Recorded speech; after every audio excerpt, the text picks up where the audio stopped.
Well, we just got to our new woods. We're gonna start tapping today. We got pretty much everything all set up now except the releasers. I'm still waiting on them, which are supposed to be showing up tomorrow. So fingers crossed they'll show up and then I can get them plumbed in. Because we're tapping it no matter what starting today. So if it warms up before I get them releasers, it's gonna be a problem.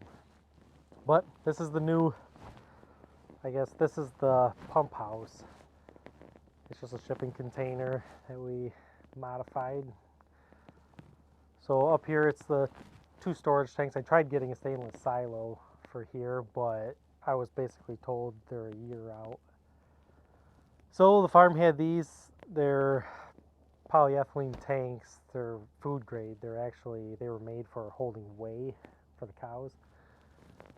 So for this year they're gonna have to work because that's all we got. They're 10,000 gallons a piece, which it's gonna be close. I wish we had 30,000 gallons of storage here, because we'll fill them up probably twice a day. We'll have to, like 4 loads of sap out of here a day. Well, I typically like to have 3 gallons of storage per tap. That way it gives you a nice cushion. I mean, the minimum people shoot for is like 1 gallon, but that if you have any problems at all, your tank's going to be overflowing. So this will give us about half a day to a day worth of cushion. Well, my locks are froze, so I got to heat them up.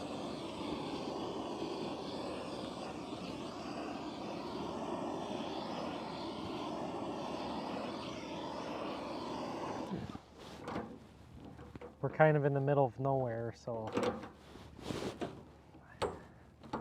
I want to keep people honest.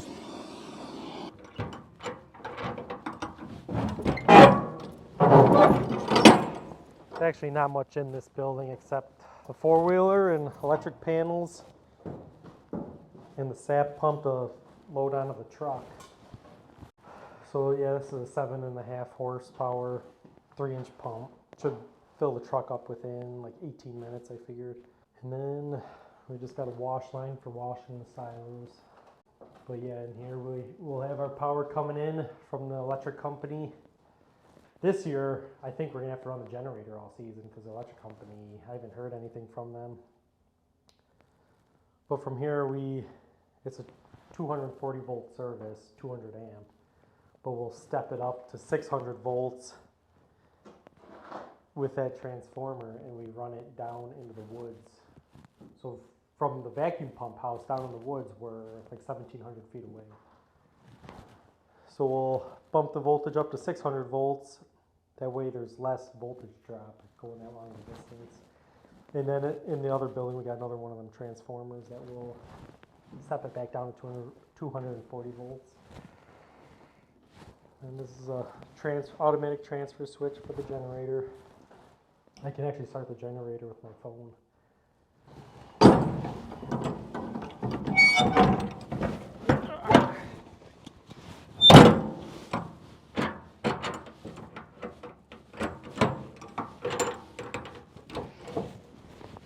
We've been working on setting up this wood since August.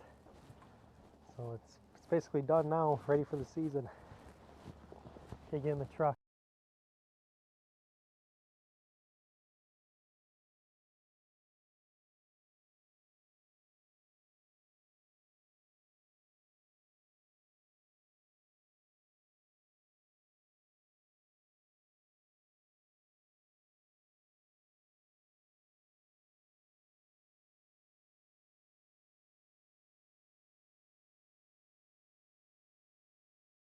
This might be frozen.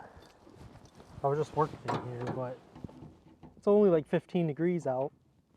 Yeah, already froze.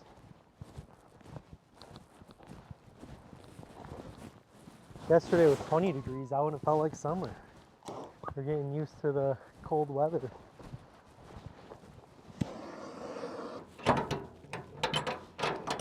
You'd think there's gold in here or something. It'll be liquid gold soon.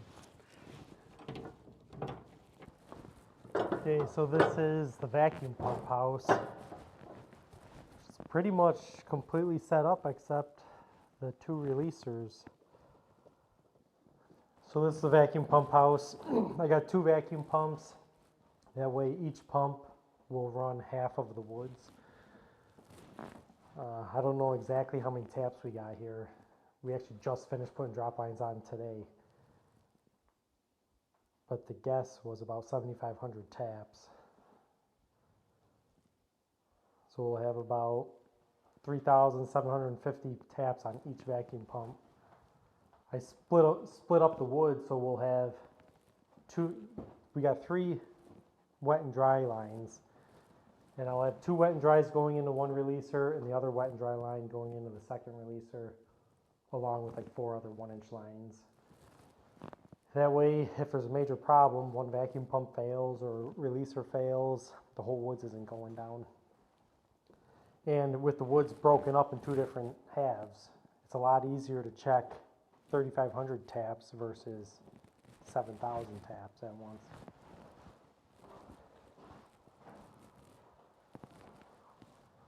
So those are just the moisture traps to prevent sap from getting to the vacuum pumps.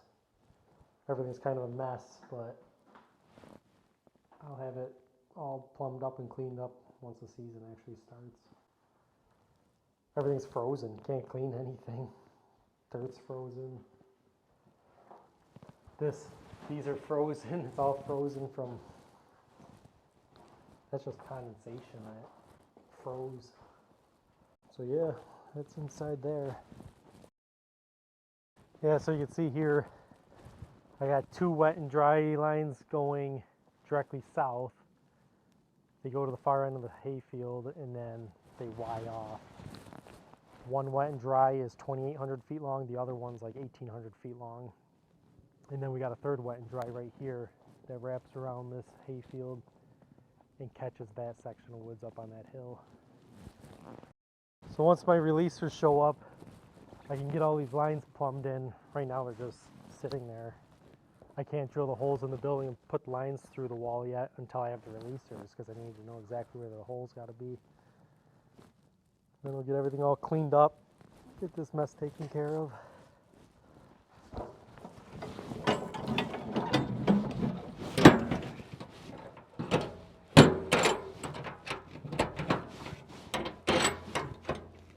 Well, thanks for joining us. We got to go start tapping some trees, get some work done. If you want to buy some maple syrup, hit us up on boxlermaple.com. See ya.